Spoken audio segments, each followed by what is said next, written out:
এই গরমে ঠান্ডা ঠান্ডা দই খেতে কার কার ভালো লাগে প্লিজ কমেন্ট করে জানাবে। আর আশা করি সবারই ভালো লাগে। তো আজকে এই রেসিপিটা তোমাদের জন্যই, তো সম্পূর্ণ ভিডিওটা দেখো, স্কিপ না করে, আশা করি ভালো লাগবে। আর উত্তম পায়ের লাইফে তোমাদের সুস্বাগত। তো দেখো এখানে আমি ঘেঁষে একটা ফ্রাই প্যান চশমান বসিয়ে দিলাম আর দিয়ে দিলাম চিনি। ক্যারামেলটা তৈরি করব দুধের জন্য, মানে দইয়ের জন্য। আর দুধটা তো তোমরাকে প্রথমেই দেখিয়ে দিলাম, দুধটা কিন্তু অনেকটা জাল দিয়ে আমি ঘন করে রেখেছি। তো দেখো আমার ক্যারামেলটা কিন্তু ব্রাউন কালার হয়ে গেছে। তো বেশি দেইনি কেন, কারণ দুধের পরিমাণও কম, এই জন্য বেশি দিইনি। তো চলো আমার ক্যারামেল কিন্তু তৈরি হয়ে গেছে। আমি হালকা জাল দিয়ে জাল দিয়ে ক্যারামেলটা তৈরি করেছি। এখন দুধটা ঢেলে দিচ্ছি। আর দুধ তোমরা তখন কিন্তু লক্ষ্য রাখবে, দুধটা ঢালার সময় একদম কন্টিনিউ নাড়ার মধ্যে রাখতে হবে, আর না হলে কিন্তু নিচে দিয়ে লেগে যেতে পারে। তো দেখো দুধের কালার কিন্তু চেঞ্জ হয়ে গেছে। আর এখানে দেখো আমি এটা বাজার থেকে এক গ্লাস টক দই কিনে এনেছি। আর এখানে আমি 4টা গ্লাস নিয়েছি। আমরা এটা শর্টকাটে তোমাদের দেখাচ্ছি, যারা প্রত্যেক দিন দই খেতে চাও, তো একদম মানে শর্টকাটে কিভাবে তৈরি করা যায় সেটাই আজকে তোমাদের কাছে শেয়ার করছি। আর দেখো দুধের কালার কিন্তু চেঞ্জ হয়ে গেছে। তো চলো আমি এখন দেখো আমি 4টা গ্লাস নিয়েছি। তো দেখো এই যে আমি টক দই নিয়ে গ্লাসের মধ্যে শুধু জাস্ট লাগিয়ে দিচ্ছি। অনেকভাবে করা যায়, তো আমি এটা একদম সহজ পদ্ধতি, তাই এমনভাবেই তোমাদের দেখাচ্ছি।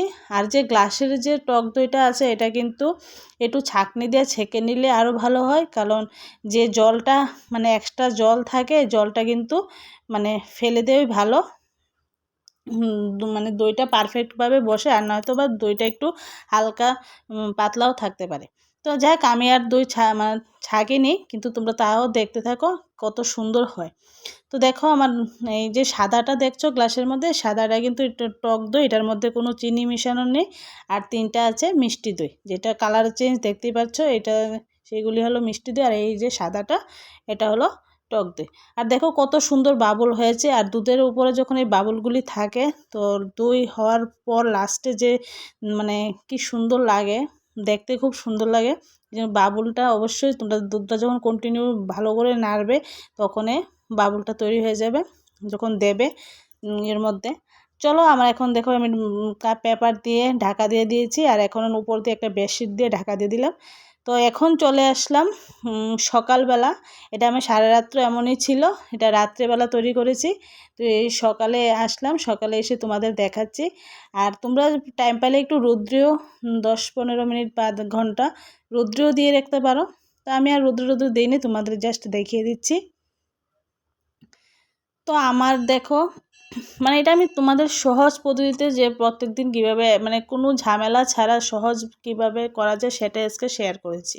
তো দেখো আমার দইগুলো কিন্তু একদম পারফেক্টভাবে হয়েছে। তোমাদের আমি মানে চামিচ দিয়ে কেটে দেখাবো।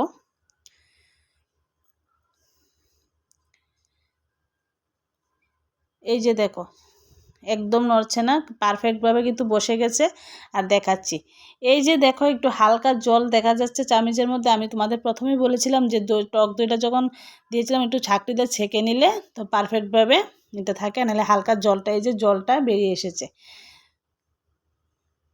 তো চলো আজকের রেসিপি কেমন লেগেছে অবশ্যই কমেন্ট করে জানিও। এর থেকে সহজ পদ্ধতিতে দই আর কীভাবে করবে তোমরা বলো, একদম সহজ পদ্ধতিতে দেখিয়ে দিলাম। তো আজকে রেসিপি যদি ভালো লাগে প্লিজ চ্যানেলটা সাবস্ক্রাইব করে দিয়ে আমার পাশে দেখো, আর পাশে থাকা বেল আইকনটি ক্লিক করে দিও। তো আজকের জন্য টাটা, সবাই ভালো থেকো, সুস্থ থেকো। একদম বাজারের দইয়ের মতন টেস্ট হয়েছে।